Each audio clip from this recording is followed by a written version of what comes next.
Good morning student, welcome to the multicraft ITI.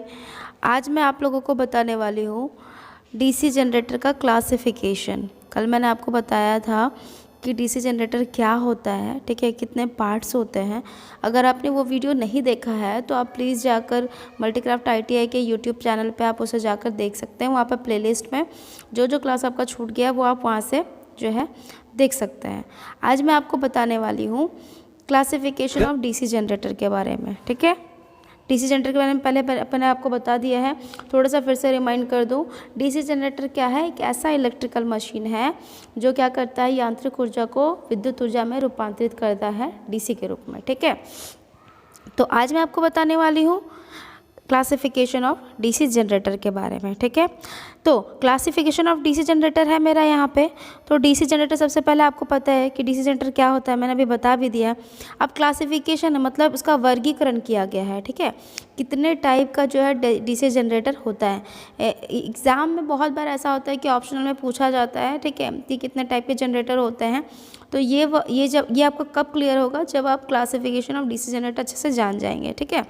यहाँ पे मैं कोशिश करूँगी आपको फिगर वाइज भी बताने का।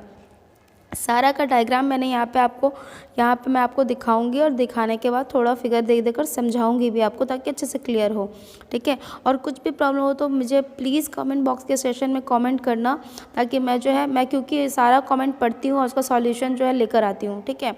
तो चलिए बिना देरी के बस स्टार्ट करते हैं हमारा जो आज का क्लास है। तो क्लासिफिकेशन ऑफ डीसी जनरेटर में मैंने आपको दिख रहा है यहाँ पे डीसी जनरेटर स्क्रीन पे। तो डीसी जनरेटर जो होता है वो कितने टाइप का होता है स्टार्टिंग, ठीक है। तो कितने टाइप का होता है? 2 टाइप का होता है। पहला टाइप आपको दिख रहा है यहाँ पे आपके स्क्रीन पे, permanent magnet generator. Permanent magnet generator क्या होता है बता देती हूँ, उसके बाद जो है सेकंड टाइप इसका बताऊंगी, ठीक है।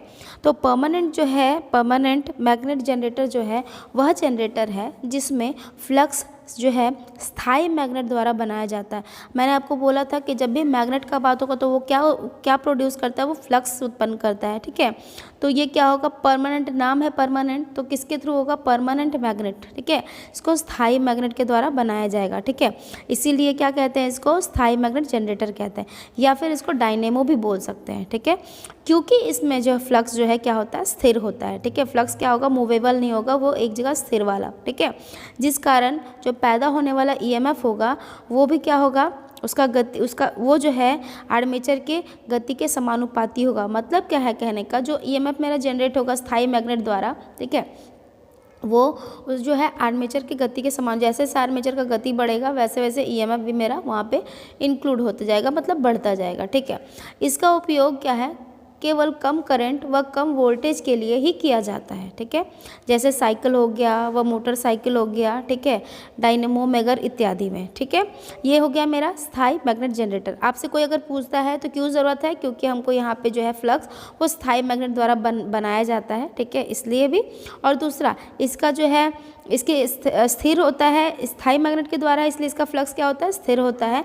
और इसका जो जनरेटर ईएमएफ होगा वो किसके समानुपाती होता है? डायरेक्टली प्रोपोर्शनल होता है आर्मेचर के गति के, ठीक है। सेकंड है मेरा यहाँ पे, सेकंड वाला आपको जो यहाँ पे फर्स्ट में आपको फिगर भी यहाँ पे दिख रहा है, ठीक है। और आपको जो फिगर दिख रहा है अच्छे से फिगर है यहाँ पे आपको अच्छे से फिगर दिख रहा होगा। जब मैंने बताया था पिछले क्लास में तो इसी फिगर को मैंने बनाकर दिखाया था। ये हो गया आपका यहाँ पे नॉर्थ पोल और साउथ पोल हो गया। बीच का जो आपको दिख रहा है पोर्शन वो कंडक्टर है, और जो आपको लाइट ब्लू कलर से दिख रहा है वो आपका है फ्लक्स, जो मैग्नेट से निकलता रहता है, ठीक है, मैग्नेट से निकलता रहता है। और यही जो आर्मेचर रोटेट करता है तो ये जो है वोल्टेज मेरा उत्पन्न होता है इसी से, ठीक है। उसके बाद जो है आप देखोगे सेकंड वाला जो इसका टाइप है वो है इलेक्ट्रोमैग्नेट जनरेटर। ये मैग्नेट जनरेटर जो है वो मोस्ट जो है इम्पॉर्टेंट है, ठीक है। क्योंकि अभी इलेक्ट्रिकल मशीन, जैसा मैंने बताया कि इलेक्ट्रिकल मशीन जितना भी है सब मैग्नेट वहाँ पे यूज़ होता ही होता है, ठीक है। तो इलेक्ट्रोमैग्नेट का फ़ायदा क्या होता है ना, कि इसको जो है अपना क्षमता के अनुसार हम लोग बनाते हैं। मतलब अगर हमको कम पावर चाहिए, ठीक है, तो वहाँ पे उस तरह का यूज़ कर लिया, जहाँ ज़्यादा पावर चाहिए तो वहाँ उस टाइप का यूज़ कर लिया। तो हम लोग इलेक्ट्रोमैग्नेट इसीलिए यूज़ करते हैं, ठीक है। तो जनरली जितना भी मेरा जो यूज़ होगा जनरेटर यहाँ पे आपको देखने मिलेगा वो इलेक्ट्रोमैग्नेट में ही आता है, ठीक है। तो इलेक्ट्रोमैग्नेट हो गया। अब आप जो है यहाँ पे इलेक्ट्रोमैग्नेट जनरेटर के बारे में आप जानेंगे, ठीक है। इलेक्ट्रोमैग्नेट जनरेटर जो है तो मैंने बताया कि क्या होगा, ये विद्युत द्वारा उत्पन्न जो है विद्युत द्वारा जो बनाया गया चुंबक होगा उस पर आधारित होगा ये जनरेटर, ठीक है। तो ये जो है जनरेटर ये कितने टाइप का होता है, तो अभी आपको आपके स्क्रीन पे दिख रहा होगा अभी कि ये जो है आपका 2 टाइप का होता है। पहला होता है सेपरेटली एक्साइटेड जनरेटर और दूसरा होता है आपका सेल्फ एक्साइटेड जनरेटर, ठीक है। नाम से आपको कुछ पता चल रहा है, सेपरेटली एक्साइटेड जनरेटर और सेल्फ एक्साइटेड जनरेटर। सेपरेट का मतलब क्या होता है, सेपरेट का मतलब होता है किसी अलग सोर्स के थ्रू, ठीक है। आप सुनो ना ये वर्ड सेपरेट, बोलता है ना कि हम लोग को सेपरेट कर दिया गया घर से, मतलब क्या, अलग कर दिया गया, ठीक है। तो यहाँ जो सेपरेट एक्साइटेड जनरेटर है, ठीक है, इसको आप लोग बोल सकते हैं सेपरेटली एक्साइटेड जनरेटर। क्या होता है, तो सेपरेटली एक्साइटेड जनरेटर जो है वह जनरेटर है जिसमें फ्लक्स किसी कॉइल द्वारा डीसी सप्लाई गुजारने पर निर्भर करता है। मतलब क्या है, ये जनरेटर जो है इसमें किसी और डीसी सोर्स के थ्रू, ठीक है, किसी और डीसी सोर्स के थ्रू यहाँ पे सप्लाई दिया जाएगा और फिर ये जनरेटर जो है काम करेगा, इसलिए इसका नाम रखा गया है सेपरेटली एक्साइटेड जनरेटर, ठीक है। यह सप्लाई जो है आप बैटरी के थ्रू भी दे सकते हो, डायनेमो के थ्रू भी दे सकते हो, ठीक है। समझ में आई बात। सेपरेटली एक्साइटेड क्या है, वह जनरेटर जिसमें फ्लक्स किसी कॉइल द्वारा या फिर डीसी सप्लाई द्वारा जो है दिया जाता है या फिर उस पर निर्भर करता है, उसे सेपरेटली एक्साइटेड जनरेटर कहते हैं, ठीक है। तो अभी आपको यहाँ फिगर वाइज भी दिख रहा होगा अच्छे से, मैं जूम करके और दिखा रही हूँ अच्छे से कि ये देखिए, ये जो मेरा आर्मेचर है, ये जो गोल जैसा आपको दिख रहा है यहाँ पे फिगर में आर्मेचर लिखा हुआ भी है, ये जो ब्लैक पोर्शन में आपको दिख रहा है इसको बोलते हैं कार्बन ब्रश, ठीक है। ईजी जो दिख रहा है वो है जनरेटेड ईएमएफ, आपका जो है लेफ्ट में दिख रहा है लोड, और आप अगर राइट की तरफ बात करो तो देखो वहाँ पर साफ साफ लिख रहा है सेपरेट सोर्स ऑफ एक्साइटेशन। तो मैंने अभी आपको क्या बताया कि जो है एक्साइटेड कर रहा है उसको, तो वो किसी डीसी दूसरे बाहरी डीसी सोर्स से, तो आप दूसरा बाहरी डीसी सोर्स क्या है, यहाँ पे बैटरी का इस्तेमाल किया गया। आप बैटरी यहाँ पे देख भी सकते हो इजीली, क्योंकि सेलों के समूह को बैटरी कहते हैं, आपको पता है। तो यहाँ पे जो है आपको यहाँ पे ऑलरेडी 2 सेल यहाँ पे इंक्लूड करके दिख रहे हैं, तो सिंगल रहा तो सेल, लेकिन अगर सिंगल से ज़्यादा हुआ तो ये क्या हो गया, ये बैटरी हो गया, ठीक है। तो ये हो गया मेरा सेपरेट सोर्स। तो आप दिख रहा है फिगर में भी कि अलग से ये कॉइल जो है इसके आर्मेचर के बगल में लाया जा रहा है और उसके बाद इसका जो है ये जनरेटर काम करेगा, ठीक है। उसके बाद आप आओ सेल्फ एक्साइटेड जनरेटर, ठीक है। उसके बाद आप आओगे सेल्फ एक्साइटेड जनरेटर में। तो सेल्फ एक्साइटेड जनरेटर जो होता है वो 3 टाइप का होता है, ठीक है। अब सबसे पहले हम जानेंगे कि सेल्फ एक्साइटेड जनरेटर को हम लोग सेल्फ एक्साइटेड जनरेटर बोल क्यों रहे हैं। सबसे पहला क्वेश्चन मेरा यहीं पे आता है, ठीक है। तो सेल्फ एक्साइटेड जनरेटर जो होता है, सेल्फ का मतलब क्या होता है, खुद से। तो खुद से जो है ईएमएफ जनरेट होगा, तो ये कब होगा, ठीक है। क्वेश्चन यहाँ पे ये आएगा मेरे पास रुक के कि ये कब होगा, तो ये जो होगा रेसिडुअल मैग्नेट के कारण होगा। जब कभी भी किसी कॉइल को किसी सोलेनॉइड जो होता है घुमावदार लोहा, ठीक है, मैग्नेटिक मटेरियल, तो उसको अगर हम लोग उसमें जो है तार लपेट कर, ठीक है, कंडक्टर को, कॉपर कंडक्टर को लपेट कर सप्लाई देंगे, तो वो सोलेनॉइड या वो जो है टुकड़ा, मैग्नेटिक टुकड़ा, वो क्या होगा, मैग्नेटाइजेशन उसमें होने लगेगा और वो मैग्नेट की तरह बिहेव करेगा, ठीक है। तो जब तक हम सप्लाई देंगे तब तक तो वो मैग्नेट की तरह बिहेव करेगा ही, ठीक है। लेकिन सप्लाई हटाने के बाद भी क्या होगा, उसमें मैग्नेट का थोड़ा गुण रह जाएगा, ठीक है। इसको बोलते हैं हम लोग रेसिडुअल मैग्नेट, ठीक है। तो सेल्फ एक्साइटेड डीसी जनरेटर जो होता है किस पे काम करता है, तो रेसिडुअल मैग्नेटिज्म पे काम करता है। मतलब चुंबक बनाने के बाद चुंबक का सप्लाई हटा देंगे तो क्या होगा, थोड़ा सा मैग्नेटाइजेशन उसमें रह जाएगा, मैग्नेट का गुण रह जाएगा, तो इसी के थ्रू ये काम करता है, ठीक है। सेल्फ एक्साइटेड जनरेटर मेरा। अब सेल्फ एक्साइटेड जनरेटर जो है वो आपका जो है वो आपका ये आपका जो है सेल्फ एक्साइटेड जनरेटर हो गया, ठीक है। ये आपको पता चल गया कि क्या होता है, ठीक है। अब सेल्फ जो है वो क्या होता है, वो 3 तरह का होता है, ठीक है। आपको आपके स्क्रीन पे दिख रहा होगा, ठीक है, आपके स्क्रीन पे दिख रहा है। पहला जो है सेल्फ एक्साइटेड जनरेटर क्या होता है, वो होता है सीरीज जनरेटर। क्या होता है, सीरीज जनरेटर। अब आता है सवाल कि सीरीज जनरेटर किसको कहते हैं, ठीक है। आपको दिख रहा है सेल्फ एक्साइटेड में सीरीज जनरेटर दिख रहा है। तो सीरीज जनरेटर क्या होता है, तो वह जनरेटर जिसमें फील्ड वाइंडिंग आर्मेचर के सीरीज में लगी होती है, ठीक है, उसे सीरीज जनरेटर कहते हैं, ठीक है। समझ में आ रही है बात।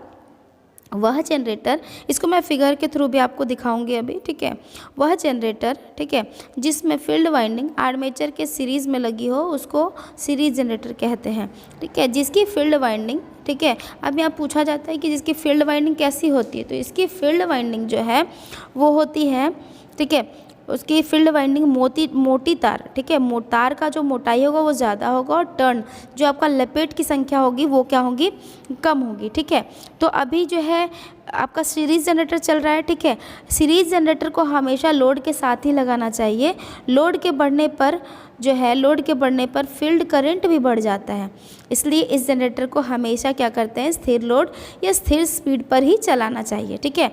अब आता है कि इसका एप्लीकेशन कहाँ कहाँ होता है। इस प्रकार का जनरेटर जो है डीसी ट्रांसमिशन लाइन में वोल्टेज ड्रॉप को पूरा करने के लिए, ठीक है, बूस्टर के रूप में किया जाता है। समझ में आई बात? अगर आपसे पूछता है कि डीसी सीरीज़ जनरेटर का यूज़ कहाँ करते हैं, तो डीसी सीरीज़ जनरेटर का यूज़ हम लोग करते हैं डीसी ट्रांसमिशन लाइन में वोल्टेज ड्रॉप को पूरा करने के लिए। किसके रूप में पूछेगा, तो बूस्टर के रूप में। किसके रूप में? बूस्टर के रूप में। क्वेश्चन ये भी आता है आपका कि सीरीज़ जनरेटर को, यहाँ ऑप्शन आता है कि सीरीज़ जनरेटर को हमेशा जो है किस तरह स्टार्ट करना चाहिए, ठीक है, तो हमेशा लोड के साथ ही चलाना चाहिए, ठीक है। फिर अब पूछेगा क्यों चलाना चाहिए, क्योंकि क्या है, ये सीरीज़ है, इसमें लोड, आर्मेचर और आपका जो फील्ड कॉइल होता है, सीरीज़ फील्ड कॉइल, वो तीनों जो है क्या होते हैं, सीरीज़ में ही होते हैं। तो करंट जो है उसमें एक समान बहेगा, ठीक है। समझ में आ रही है बात? अब आते हैं हम सेकंड शंट जनरेटर में। आपको आपके स्क्रीन पे दिख रहा होगा शंट जनरेटर के बारे में। शंट जनरेटर क्या होता है, ठीक है, आपको लास्टली मैं सबका फिगर दिखा दूंगी, आप यहाँ पे से देख सकते हो। और अगर क्लासेस पसंद आते हैं तो please do like, share and subscribe तो चैनल मल्टीक्राफ्ट ITI। और ये जो है आपका शंट जनरेटर में, आप शंट जनरेटर में आते हैं, ठीक है। शंट जनरेटर क्यों कहते हैं इसको? शंट का मतलब होता है पैरेलल। क्या होता है? पैरेलल। तो आपको देखने मिलेगा इसका डायग्राम में कि आर्मेचर के साथ जो इसका शंट फील्ड है, ठीक है, फील्ड कॉइल, वो क्या होगा, पैरेलल में होगा, ठीक है, एक दूसरे के समानांतर में होगा, ठीक है। तो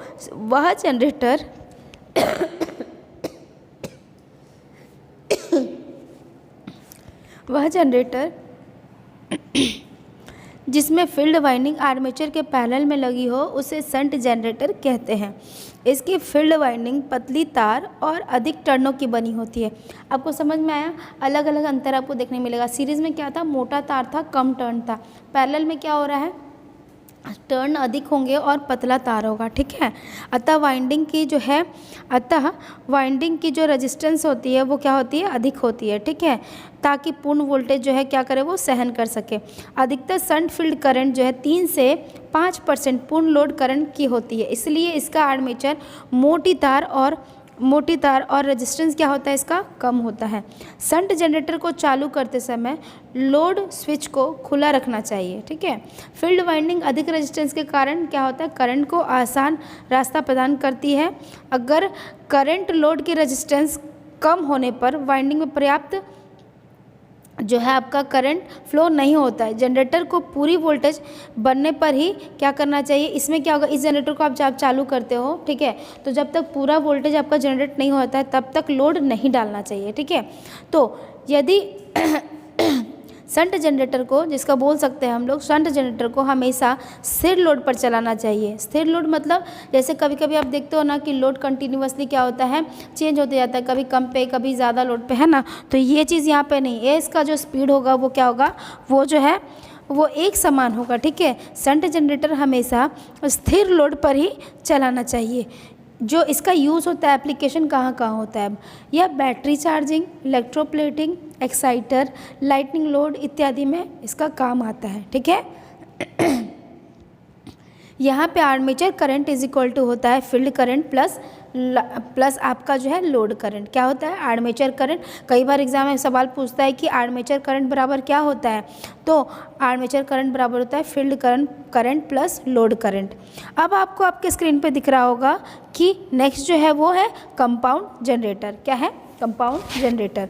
तो कंपाउंड जनरेटर जो, इसका नाम क्यों पड़ा है, कंपाउंड का मतलब क्या होता है जानते हैं, मिश्र या मिश्रित, है ना।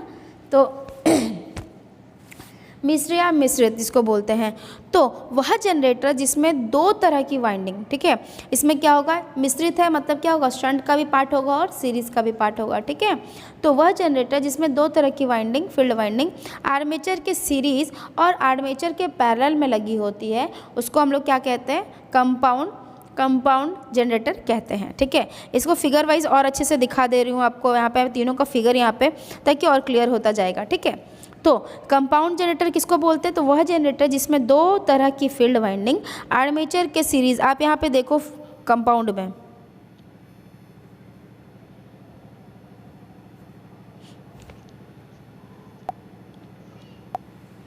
अब जो कंपाउंड जनरेटर होता है, ठीक है, मैंने बताया अभी आपको दिखाया, हुआ फिगर भी दिखाया, इसमें क्या हो रहा है कि सीरीज़ वाइंडिंग मोटी तार का होगा जैसा पहले मैंने बताया था और कम टर्न होगा और आर्मेचर के सीरीज़ में लगी हुई है। लेकिन शंट फील्ड जो होगा उसका, वो क्या होगा, उसका तार जो है मोटा होगा, पतला होगा और अधिक टर्न का होगा और आर्मेचर के क्या होंगे, पैरेलल में लगे होंगे, ठीक है। शंट फील्ड वाइंडिंग पोल के निकट की जाती है, ठीक है, और इसके बाद सीरीज़ फील्ड वाइंडिंग की जाती है, ठीक है। तो आशा करती हूँ आज का जो मेरा क्लास है आपको अच्छे से समझ में आया हो। आप इसको जो है 1 से 2 बार वीडियो को ज़रूर देखें और जहाँ पे आपको डाउट लगे प्लीज़ जो है कमेंट बॉक्स के सेशन में मुझे कमेंट करें और सारा फिगर जो है आप स्क्रीनशॉट करके आपको अगर नोट्स बनाना है तो आप उसमें जो है कवर कर सकते हो उससे। और ये अभी जो है आपको दिखा स्लाइड थोड़ा फास्ट चला गया होगा, लेकिन आप जब देखेंगे तो उसका स्क्रीनशॉट रख के आप देख सकते हो, जो मैंने बोला वही मेरा फिगर वहाँ पे दर्शा रहा है, ठीक है। तो आज के लिए इतना ही, थैंक यू।